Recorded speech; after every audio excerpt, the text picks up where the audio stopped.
প্রিয় দর্শক আসসালামু আলাইকুম সবাইকে স্বাগত জানিয়ে আজকের এই টিউটোরিয়ালটি আমি শুরু করতে চলেছি। আজকের এই ভিডিওটি হচ্ছে যে আপনাদের ফোনে অনেক সময় যদি টুলব্যাক অপশনটি অন হয়ে যায় এবং আপনারা ফোনের কোনো কাজ করতে পারেন না, আপনার ফোনের পাসওয়ার্ড দিতে পারেন না, ইভেন আপনার ফোনের কোনো অপশনে যেতে পারেন না, সেক্ষেত্রে আপনার ফোনের কিভাবে কি কাজগুলো করবেন বা কিভাবে আপনারা এটা ডিসেবল করবেন সেটা দেখাবো আজকের এই ভিডিওতে।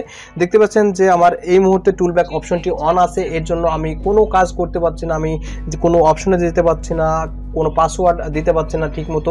তো এই অপশনটি কিভাবে করতে হবে সেটা আমি দেখাবো এবং কিভাবে আপনারা ফিঙ্গার দিয়ে কাজটি করবেন সেটাও আমি দেখাবো। এটা প্রত্যেকটি মোবাইলের সেম নিয়ম এবং সেম নিয়মে কিভাবে করতে সেটাই দেখাবো। সো গাইস, আপনাদের কাছে ছোট্ট একটি রিকোয়েস্ট, আপনারা যদি এই ভিডিওটি দেখে সামান্যতম উপকৃত হন তাহলে অবশ্যই আমার ভিডিওতে একটি লাইক দেবেন এবং আমার চ্যানেলটি সাবস্ক্রাইব করবেন এবং কমেন্ট করে জানাবেন যে আমার ভিডিওটি কেমন হয়েছে। সো গাইস, বকবক না করে এখন আমরা চলে যাব মূল ভিডিওতে।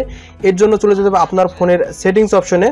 সো গাইজ, সেটিংস অপশনে আসার পরে এখানে একটি নোট করতে চাই, সেটা হচ্ছে যে আপনার ফোনটি যদি আমার ফোনের সেটিংসের অপশনের মতন যদি না হয় তাহলে কিভাবে আপনারা এটা শর্টকাটে বের করবেন সেটা আমি দেখে দেবো ভিডিওর লাস্টে। সো গাইজ, ভিডিওটি কন্টিনিউ করতে থাকুন, আশা করি যে আপনি এই প্রবলেমটি সলভ করতে পারবেন। এরপর আপনাদের যেটা করতে হবে, আপনারা অ্যাডিশনাল সেটিংসে যাবেন। অ্যাডিশনাল সেটিংস আপনার অনেকের ফোনে নাও থাকতে পারে, সেক্ষেত্রে দেখতে পাবেন যে অ্যাক্সেসিবিলিটি অপশন আছে। অ্যাডিশনাল সেটিংস আপনার ফোনে যদি ডিরেক্টলি না দেওয়া থাকে তাহলে অ্যাক্সেসিবিলিটি এই অপশনটি দেওয়া থাকবে। তো আপনারা অ্যাক্সেসিবিলিটি অপশনের ভিতরে প্রবেশ করবেন। এখানে প্রবেশ করার পরে এখানে দেখতে পাচ্ছেন যে টুলব্যাক একটি অপশন আছে, এই টুলব্যাক অপশনের ভিতরে প্রবেশ করবেন। টুলব্যাক অপশনের ভিতরে প্রবেশ করার পরে আপনারা এখানে দেখতে পাচ্ছেন যে অ্যাক্সেসিবিলিটি একটি অন আছে, আমরা জাস্ট অ্যাক্সেসিবিলিটি অপশনটি ডিসেবল করে দেব। সো গাইজ, এই প্রক্রিয়াটি করতে কিছু রুলস আছে, সেই রুলসগুলো কিভাবে আপনারা মেনটেন করবেন। আপনারা দেখবেন যে আমরা যেভাবে ফোন টাইপ করি সেভাবে করি, সিঙ্গেল ফিঙ্গার দিয়ে কাজ করলে কিন্তু কাজটি হচ্ছে না। কিভাবে কাজটি করতে হয় সেই গোপন রহস্য কি আমি ভিডিও লাস্টে বলে দিচ্ছি।